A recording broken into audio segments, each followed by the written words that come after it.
Ladies and gentlemen, boys and girls, you are watching yet another episode of Eric Lima Shenanigans of 1977. It's Wednesday night, and you know what that means, ladies and gentlemen. It's time for the AEW Dynamite Event Center Wrestling Report. And now here's the man to give you that report, Mr. Eric M. Lima.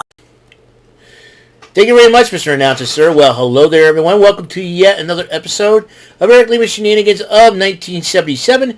Episode 1440 of the show. Hope you guys are having a wonderful, blessed Thursday. A little bit of rain, but the rain seems to be pushing away, and hopefully we get some good, nice afternoon sun.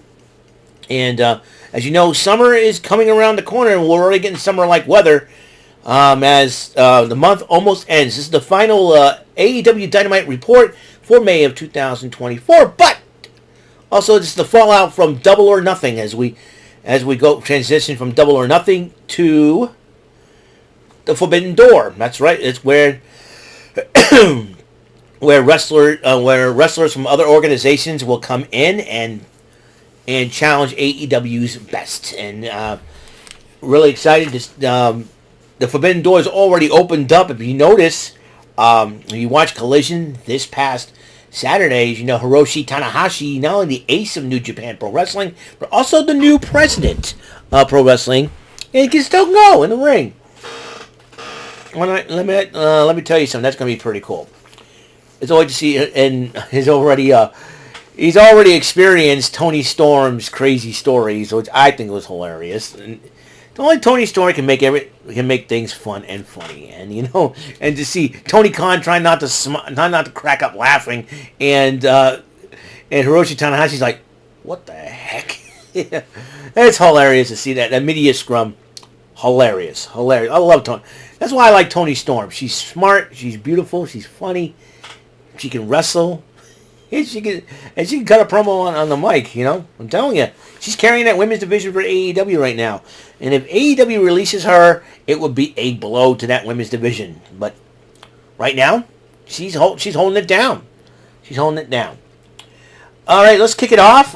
Mercedes Moné was celebrating her TBS title victory over Willow Nightingale. And that had tough consequences, as you saw at Double or Nothing. But Sky Blue interrupts Mercedes Moné and then showed the video where she was getting interviewed and then she got attacked. We don't know who did it. Sky Blue ended up attacking Moné from behind, which, however, will not go, let's say, unpunished per se. Then you got the Elite arriving at the arena, and then a non-title matchup, Swerve Strickland going up against Killswitch, and Strickland ended up beating the big man from the Patriarchy. And Tony Khan did announce that as a result of what happened at the top of the program, Mercedes Moné will defend her TBS championship against Sky Blue. John Moxley addresses Ricky Romero in an IWGP title eliminator matchup, and Moxley is intent on beating Rocky Romero. Then you get the new segment, TV Time with the Learning Tree, Chris Jericho. Him and Big Bill were talking away, and then they decided to get Brian Keith out, who was their guest, and they asked why Brian Keith did what he did.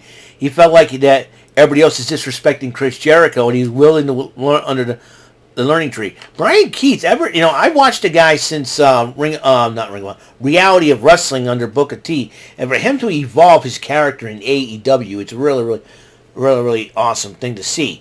And just for him to, not be this, used to be the smiley guy in Reality of Wrestling. I think ever since he went away from Reality of Wrestling, he kind of leveled up his game, he leveled up his attitude, he leveled up everything. And for him to be in AEW and go under Chris Jericho, that's a cool thing. Well, I'll tell you one thing, a lot of people want Chris Jericho to retire. I'll tell you one thing, Chris Jericho, hey, if he can still go and cut promos and entertain people, hey, got much more power to him. But then Hook comes out and is ready to whoop somebody's butt. Then Samoa Joe stops and whispers something into his ear, and both men leave to the back together. Samoa Joe and Hook. Look out, kids. That's gonna be one dangerous team that Jericho and Big Bill and Brian Keith do not want to deal with. And believe me. So there was a promo for the AEW debut of Stephanie Vaquer, who is the New Japan Pro Wrestling Strong Women's Champion. As you know, she defeated Will Nightingale to get that title, and now she is going because of the Forbidden Door coming up. She could be heading her way to the ring very, very soon. Then it was the IWGP title eliminator matchup: Jon Moxley versus Rocky Romero. If Rocky Romero wins, he gets a title shot. If not, back of the line he goes. Guess what? Moxley ends up winning the matchup. And then Renee Paquette interviewed Samoa Joe and Hook. And Samoa Joe goes, "We do things on our time, not on theirs." And it seems like Samoa Joe is teaching Hook how to be a smart man as well. So I think Hook, under the real learning tree, that's Samoa Joe. You know, if Big Bill wants to be under the learning tree of Chris Jericho, then I think Hook should be under the learning tree of Samoa Joe. And since Brian keeps getting involved, if I were Samoa Joe and Hook, get Katsuyori Shibata and get those three. I can see those three hook up as a team. That'll be something. Well, Don Callis, a.k.a. Hot Dog Head, decided to offer a contract to Orange Cassidy to be part of the Don Callis family, but Orange Cassidy tore it up. He has no interest in it. And then Stokely Hathaway and Chris Statlander interrupt Cassidy. It seems like Chris Statlander not only betrayed William, she also betrayed the friendship of Orange Cassidy as Trent Beretta, Cassidy, attacks, Orange Cassidy from behind, hugs Don Callis, and looks like Don Callis has got a new member of Don Callis' family, Trent Beretta. Renee Paquette interviewed Matt Menard and Daniel Garcia. It looks like Daniel Garcia has got his sights set on becoming AEW International Champion. Him against Will Ospreay would be a heck of a matchup. So that'll be a big deal if that match gets made. TBS title on the line: Mercedes Moné versus Sky Blue. These two ladies went at it. Excellent matchup. Mercedes Moné won the matchup, and then the New Japan's Pro Wrestling Strong Women's Champ, Stephanie Vaquer came out and held her title. Mercedes Moné did the same thing. A match for the Forbidden Door, maybe? And then Renee Paquette was outside the trainer's room, and Hathaway and Statlander interrupt her, and then looks like they addressed everything from Orange Cassidy to Willow Nightingale. The Elite came out to address the title situation with the TNT title, but before they did, they decided to present the Rainmaker Kazuchika Okada with his own Lamborghini, and he was like overwhelmed with emotion. Well, it was really, at least, listen, I'll give the Young Bucks this. At least they're nice guys, but then again, they help, giving Okada, making him feel welcome here in America. But they were total jerks. In fact, fans were chanting CM Punk, and he calls them, and then Okada calls them bitches, which fans. I'll tell you one thing. I would say, shut up, Stewart. I'm telling you, all four members of the Elite look like card-carrying members of the Beavis and Butthead fan club. Again, I have to repeat myself. You got freaking Nicholas and Matthew Jackson look like Beavis and Butthead. And Nicholas Jackson, if he doesn't shave that beard off, I'm going to punch myself in the face for it. Because the fact of it is, just for looking at it. Because he looked like Austin Aries on crack, for goodness sake. Or Austin Aries getting out of rehab. Either way, he looks like the uglier, he looks like the Wish version of Austin, the dollar store version of Austin Aries. Now you freaking got Kazuchika Okada, and I don't know why, I don't know if he needs some personality or what. That's why he's like a total goofball. He looks like Stewart. And then you got Jack Perry, and I said this last night on Chilling with Jordan because I thought it was pretty hilarious that he looks like my good friend, one of our good buddies, Chayton on crack. But Chayton's gonna sue him for yes, sue Jack Perry, Chayton, go for it. I'm telling you, if I was in the situation up against the Elite, I would beat up Jack Perry, put the chloroform on the rag, put him to sleep, call on Bruce the Bar Beefcake, and say we're gonna cut his hair and we're gonna shave his beard, and then do all that to the Elite. That way, when they wake up bald and bald and no hair on their no beardless and bald, they're like, who did this to us? We look ugly. And I go, yeah, now you know how I feel, son. You know. I just dreamed that something like that would happen, but I don't think so. What somebody did. Anyways, so, and then we're about to say we're stripping Adam. Well, listen, let Adam Copeland relinquish the title and say, listen, if I was injured, all right, Adam Copeland's going to be like 8 to 9 months to get a torn fibula on his leg, which, man, his age shouldn't have done what he did, but that's okay, as far as, leaping off the top of the cage and all that good stuff. But, hey, I would have said, but, get well, Adam Copeland, man, seriously. Get well, man.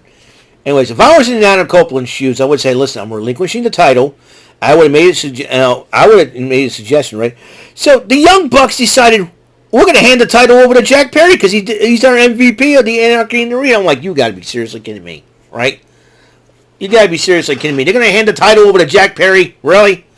But Christopher Daniels, who was fired from AEW by the Elite this week he was rehired.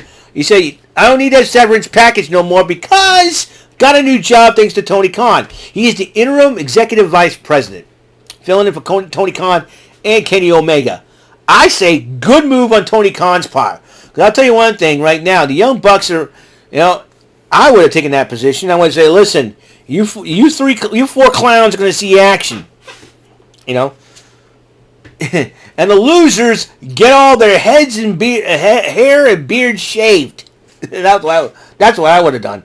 But he decided, well, he takes the TNT title. He says, you're not giving anybody anything. Here's how this is going to work. We're going to have qualifying matches. Whoever wins these qualifying matches will do battle at the Forbidden Door in a ladder match. And whoever wins that match becomes the new TNT champion.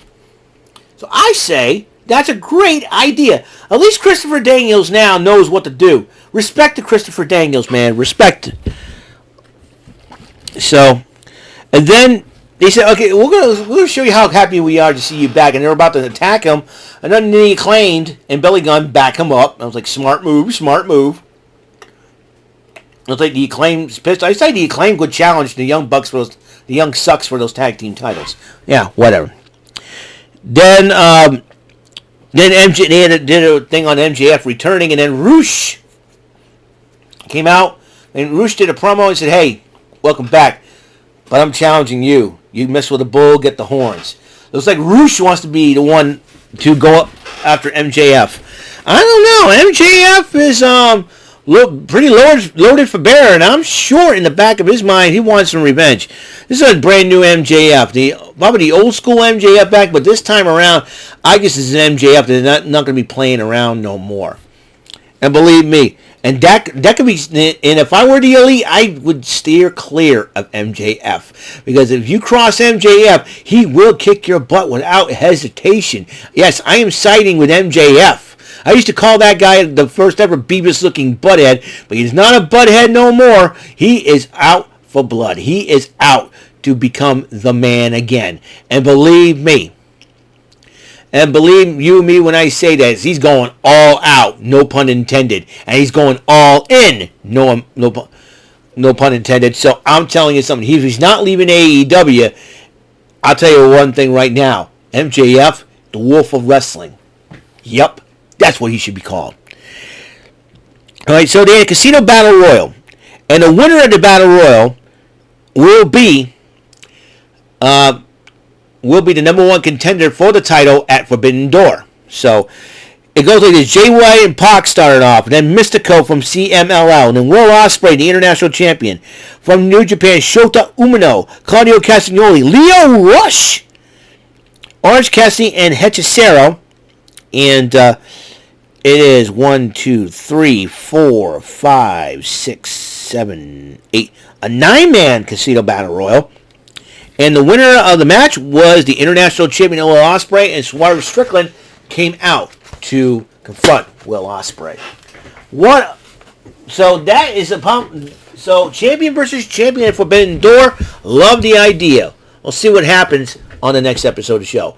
Well, that's it for on next week's Dynamite. But right now, Rampage will be on tomorrow at 6:30. I think it all depends on the NBA because we still got the Stanley Cup playoffs too. I forgot about that. So that's still going on. Usually TNT will air those games as well. So we'll see what happens. So next up episode, press your luck. Final network throwdown Thursday of May 2024. And then we got the Popcorn Panel Popcorn Panel. Here I go again. The Dugout Crew podcast, episode number 11, I do believe. And that would be at 3. Got a lot to talk about there, and I'm sure the major headline that we'll be talking about, I'm sure, is the retirement of Angel Hernandez. So I wouldn't put it past. If I were David, it wouldn't pass me to want to talk about that, and that's what we're gonna do. But until then, until the next episode comes rolling around, Mr. Announcer, sir, take us home. Thank you for watching. See you next episode. That is all for today's episode. This is your announcer speaking for Eric Lima Shenanigans of 1977.